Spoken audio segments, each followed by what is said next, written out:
Welcome to Tamil ஓசைகள். இன்றைக்கு நான் ஒரு ஸ்ரீலங்காவில் ஃபேமஸான இனிப்பும் உரைப்பும் கலந்த ஒரு சூப்பரான அச்சாறு தான் செய்து காட்ட போகிறேன். இந்த அச்சாறு முக்கியமாக அந்த விரத காலங்களுக்கு இது செய்தால் சாப்பிட நல்லா இருக்கும். இதில் தண்ணியோ எண்ணெயோ ரெண்டும் கலக்க மாட்டோம், எதுவும் இல்லை. தனியாக வினிகரை வச்சு செய்கிற அச்சாறு தான். இதுக்கு தேவையான பொருள் இந்த எங்கட நாட்டில் இப்படி ஒரு மிளகாய் கிடைக்குமல்லோ, இந்த மிளகாய், மற்றது நார்மல் பச்சை மிளகாய், கேரட், மற்ற சின்ன வெங்காயம் தான் இதுக்கு முக்கியமாக பாவிக்கிறது. இந்த சின்ன வெங்காயம் தான் அது டேஸ்ட்டை கொடுக்கும். கொஞ்சம் பேரிச்சம்பழம், வினிகர், இது ப்ரௌன் சுகர் கொஞ்சம், இல்லாட்டி நீங்கள் சர்க்கரை கூட பாவிக்கலாம். அடுத்தது இது இஞ்சி உள்ளி பேஸ்ட், கடுகு, தனி மிளகாய்த்தூள், இது கொஞ்சம் வாசத்துக்காக எங்களோட ஸ்லோன் கருவா எடுத்து வச்சிருக்கிறேன், அது கட்டாயம் இல்லை.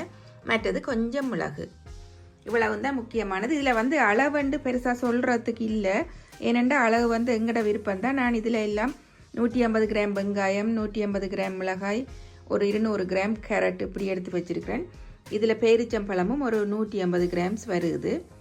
எல்லாம் கிட்டத்தட்ட எல்லாம் 150-50 அப்படி வருது. பச்சை மிளகாய் ஒரு அளவுக்கு எடுத்து வச்சிருக்கிறேன். ஒரு 50 கிராம் சுகர் எடுத்து வச்சிருக்கிறேன். மற்றது வினிகர் ஒரு 200 ml தேவைப்படும், 200 ml தேவைப்படும்.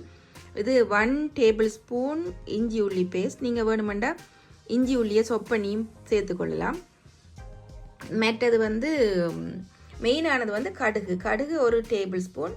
இது சில்லி பவுடரும் கிட்டத்தட்ட ஒரு டேபிள் ஸ்பூன் அளவுக்கு எடுத்திருக்கிறேன். இது மிளகு ஒரு கொஞ்சம், ஒரு 1/2 டேபிள் ஸ்பூனுக்கும் குறைஞ்சது. மற்றது வாசத்துக்கு பட்டை. இதன் அளவுகளை உங்களோட வசதிக்கு ஏற்றபடி கூட்டி குறைச்சி கொள்ளுங்க. இதுக்கு மரக்கறியில கழுவி போட்டு நாங்கள் கொஞ்சம் தண்ணி இல்லாமல் இப்படி ஒத்தி எடுக்கிறது நல்லது. தண்ணி இருக்கக்கூடாது. இப்படி எல்லாத்தையும் கழுவி ஒத்தி எடுத்துட்டு தான் வெட்ட வேணும். இது பெரும்பாலும் இந்த அச்சாருக்கு இந்த கேரட் எல்லாம் இந்த சைஸில் வெட்டி இதை நாங்கள் மெல்லிசாக வெட்டி கொள்வது வழக்கம். அப்போ தான் அதெல்லாம் ஊறி நல்லா இருக்கும். ஆக மொத்தமாக இல்லாமல் இப்படி மெல்லிய துண்டுகளாக வெட்டி எடுக்கணும்.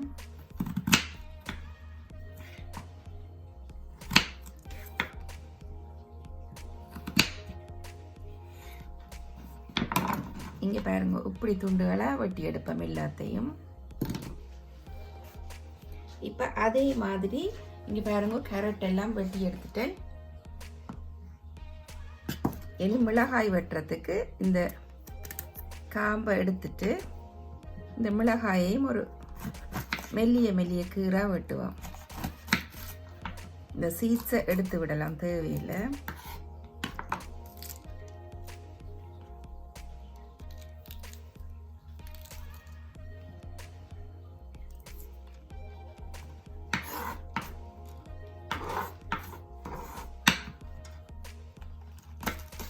இந்த மிளகாய் உரைப்பில்லை, நல்ல ஒரு டேஸ்டாக இருக்கும். இது பச்சையாக சாப்பிடலாம், அதுக்காகத்தான் இதை இதுக்கு சேர்க்கிறது. இப்படி மிளகாயையும் இப்படி வெட்டி எடுப்போம். இப்போ இந்த சின்ன வெங்காயத்தையும் நல்லா க்ளீன் பண்ணி இங்கே பாருங்க, இப்படி இது வெட்டக்கூடாது, முழுசாக தான் போடணும். இப்படியே க்ளீன் பண்ணி அதையும் கழுவி இப்படி ஈர துணியில் போட்டு தண்ணி இல்லாமல் எடுத்துக்கொள்வோம்.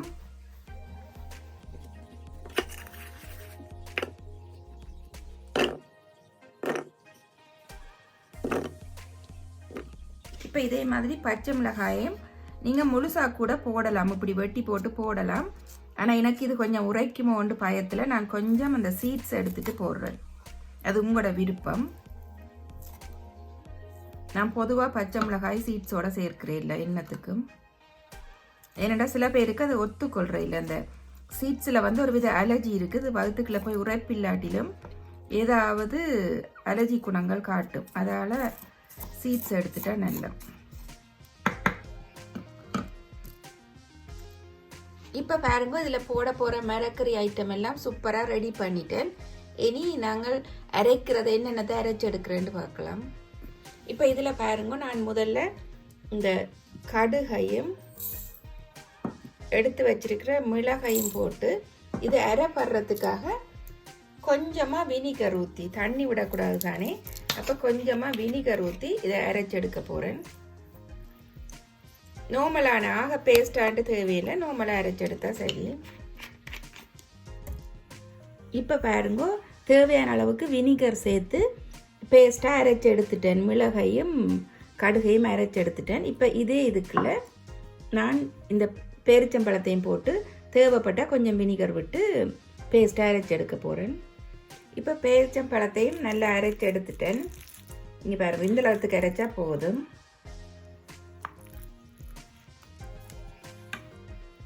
இதுக்குள்ள நாங்கள் அந்த அரைச்ச கடுகு இதை இதுக்குள்ள போட்டு அதையும் கொஞ்சம் வினிகர் விட்டு நல்லா மிக்ஸ் பண்ணுவோம்.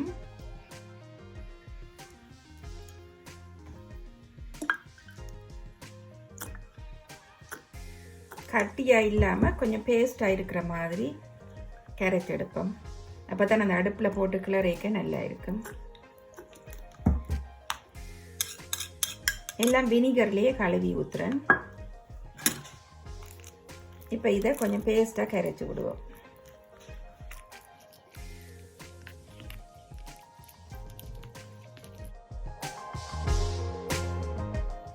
இப்போ பாருங்க, நான் அடுப்பில் செய்ய தொடங்குறதுக்கு மண் சட்டி தான் வச்சிருக்கிறேன். அது அந்த மண் சட்டி அல்லது கிளே இல்லை இருக்கிற சட்டிகள் தான் நல்லது. வினிகர் சேர்த்து செய்கிற வழியே இந்த அச்சாறு பழுதாகாமல் இருக்கும். அலுமினியம் அதுகளில் செய்தால் பெருசாக அந்த தண்ணியை இழுக்காது, இது தண்ணி இழுக்கும். இப்போ இந்த மண் சட்டி வச்சுட்டு நான் ஒரு 200 ml வினிகர் சேர்க்கிறேன். மரக்கறிக்கு தக்கன கூட்டி குறைக்கலாம். இதுக்குள்ள சுகரையும் போட்டு எடுத்து வச்சிருக்கிற இந்த சினமனையும் போடுறேன். இப்போ பாருங்க, வினிகர் சூடாகி இந்த சீனி எல்லாம் கரைஞ்சிட்டுது. இந்த இதுல நான் இஞ்சி உள்ளி பேஸ்ட்டை சேர்க்கிறேன். அது கொஞ்சம் அந்த பச்சை மணம் போகட்டும்.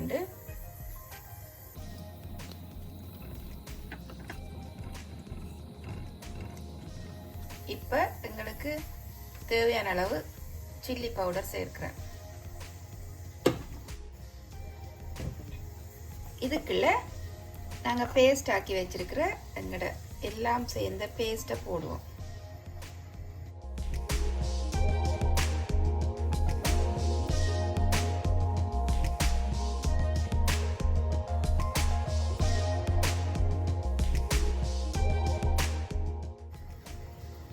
இன்னும் ஒரு பொருள் இதில் சேர்க்கணும், கொஞ்சமாக சோல்ட். அது அப்போதை எடுத்து வைக்கல, நான் மறந்துட்டேன்.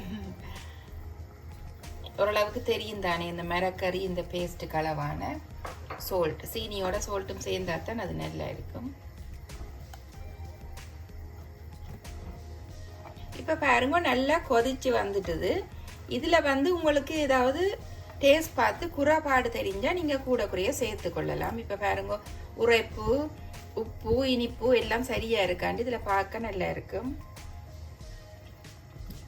எனக்கு சரியாக வந்திருக்குது, இவ்வளவும் காணும். நீங்கள் குறைவாக இருக்குது, கொஞ்சம் உரைப்பு குறைவாண்டா திருப்பி கொஞ்சம் உரைப்பு சேர்க்கலாம். ஒரு கொஞ்சம் இந்த பேஸ்டாக, ஒரு ஆகலும் பேஸ்ட் இல்லை, ஒரு கொஞ்சம் கொதிக்கட்டும், கொதிச்சு வத்தட்டும்.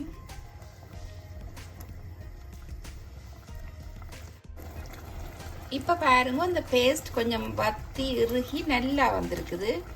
இப்போ கிட்டத்தட்ட நாங்கள் புளிச்சாதத்துக்கு பேஸ்ட் ரெடி பண்ணுற மாதிரி தான் இது முறை. இந்த இடத்துக்கு திக்காக வந்துட்டுது, இவ்வளவும் காணும். இப்போ ஒன்றும் சேர்க்கக்கூடாது மரக்கறியில், இப்படியே கொஞ்சம் ஆற விடுவோம். ஆகலும் குளிரக்கூடாது.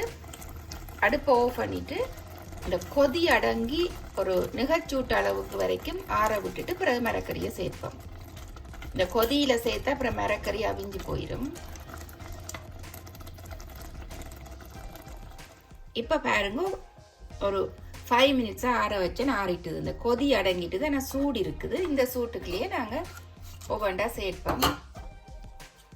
ஆக கொதிக்க கொதிக்க சேர்த்தா அந்த மரக்கறி அவிஞ்சு போகன்றதுக்காகத்தான் இப்படி கொஞ்சம் சூடு ஆறின பிறகு. இப்போ பாருங்க, அந்த ஆவி வாரது தெரியுதல்லோ.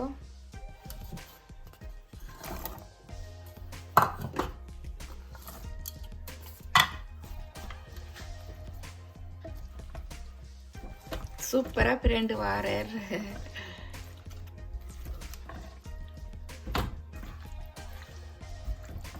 இப்படி நல்லா தண்ணி இல்லாம காய்ச்சி செய்கிறபடியா இது ஒரு 1 மந்த்துக்கு வச்சு பாவிக்கலாம். பொட்டில் நல்லா ஆறி குளிர்ந்த பிறகு பொட்டில் போட்டு ஃப்ரிட்ஜில் வச்சா அப்படியே இருக்கும். இது உடனே சாப்பிட்ற இல்லை, ஒரு 4-5 நாள் அதில் ஊற வேணும். நல்லா ஊறி வந்த பிறகு தான் சாப்பிட்றது.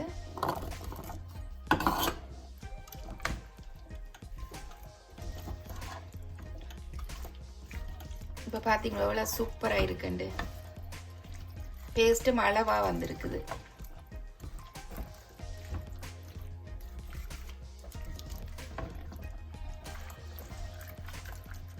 இப்போ மூடக்கூடாது, மூடினா வேர்த்து தண்ணி வந்துடும். இப்படியே திறந்திருக்கட்டும். இல்லைன்னா ஒரு துணியால் மூடலாம், க்ளோத்தால் மூடுங்கோ, இல்லையாண்டா மூடாதீங்கோ. இப்படியே அது இருக்கட்டும். நல்லா ஆறின பிறகு பொட்டில் போட்டு ஃப்ரிட்ஜில் வச்சு விட்டா சரி. எவ்வளவு சூப்பரான ஸ்வீட் அச்சாறு ரெடி ஆயிட்டுதுன்னு பாருங்கோ. ரைஸோட புட்டோட சாப்பிட சூப்பரா இருக்கும். ரொட்டிக்கு கூட சாப்பிடலாம்.